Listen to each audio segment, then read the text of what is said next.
அதாவது வராகியை பொறுத்தளவுக்கு என்னன்னா, வரலாற்றுப்படி பார்க்கிறது ஒண்ணு, சமயப்படி பார்க்கிறது. வரலாற்றுப்படி பார்த்தால் வராகி வந்து வேளாண் குடிகளின் தெய்வம். வேளாண்மை தொழில் தோன்றும் போது இப்ப மனித வரலாறுல முதல்ல வந்து ஃபுட் கேதரிங் ஸ்டேஜ்னுவாங்க.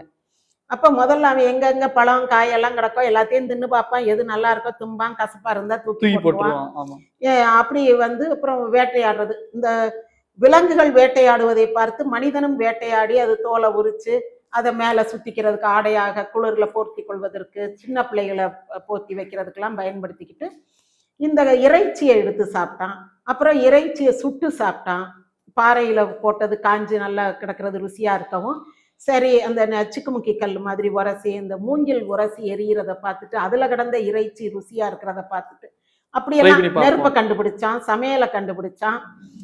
அதன் பிறகு என்ன பண்றான்னா, இந்த நிலத்துல விழுந்த விதைகள், இவன் போட்ட கொட்டை, ஒரு மாம்பழத்தை சாப்பிட்டுட்டு அந்த போட்டிருந்தா அது விளையிறது, இதெல்லாம் பார்த்துட்டு நிலத்தை கீறி அதுக்குள்ள வந்து விதைகள் போட்டு விதைக்கிறது. இதை எங்க இருந்து படிக்கிறான்னா, இந்த ஒற்றை கொம்பு வராகம் இருக்கு இல்லையா, அது வந்து அந்த ஒற்றை கொம்பை வச்சு தோண்டி தோண்டி அடியில வேர்ல இருக்கிற கிழங்கை எடுத்து சாப்பிடும். உணவு எடுக்கிறதுக்கு அதுல இருந்து படிக்கிறான்.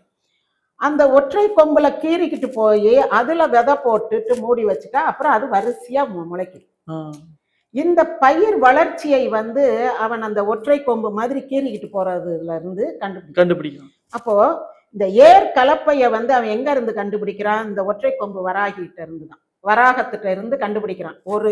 ஏன்னா அவன் 2 கலப்பை 4 கலப்பை எல்லாம் வச்சு உழல, முதல்ல ஒரு கலப்பை தான், அப்புறம் மாடு, அது அப்புறம் அதுக்கு அடுத்த கண்டுபிடிப்பு. இந்த ஒற்றை கலப்பை அல்லது இந்த பூமியை கீறுதல், அதற்கு பிறகு உணவு உற்பத்தி செய்தல்ன்றதுக்கு வந்து இந்த வராகின்றது, வராகம்ன்றது அவனுக்கு ஒரு பாடமா இருக்குது, ஒரு வாத்தியார் மாதிரி ஒரு முன்மாதிரியா இருக்கு. அதன் பிறகு விளைச்சல் வந்த பிறகு விளைச்சலை வந்து அவன் பெண்ணோட தான் சம்பந்தப்படுத்தி பார்க்கறான்.